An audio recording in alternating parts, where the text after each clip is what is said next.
Back at you, boys. Let's talk about alternators on especially the late model vehicles here.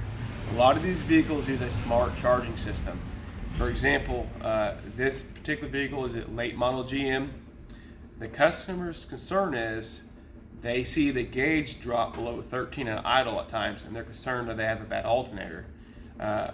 One thing about this particular system is it will not charge the battery at times at idle, depending on load inputs.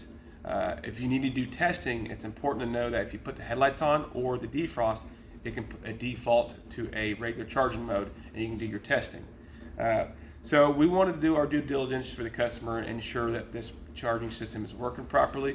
So we did check the DC voltage output with all loads on, did fine. We did a voltage drop with the case to where it's mounted to the bracket, no voltage drops there. And we did a voltage drop on the battery positive cable on the back of the alternator to the battery, no concerns. And then there's one last test that gets overlooked, and we're going to show you that today. That's an AC coupling test. So how we're hooking it up is we're having an oscilloscope, and one lead goes to the negative battery cable, the other lead goes to the battery post positive on the back of the alternator. Okay. We're going to show you how to hook it up. We have a snap-on Vantage Ultra oscilloscope here. Go to the multimeter, lab scope, 2-channel lab scope. And sometimes it's not selected, but right here you just click on it and click on the AC coupling, okay? And what's important is to put the filter on. Otherwise, I'll show you what it looks like if you don't have a filter. We have a 2-volt scale, and then we have time base at 20 milliseconds. Go ahead and start it up.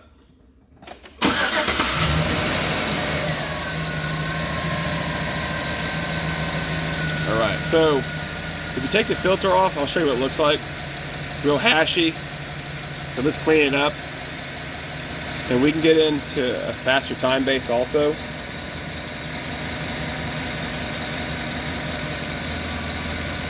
Show you different time bases. 20 seconds gives you a really good look at it.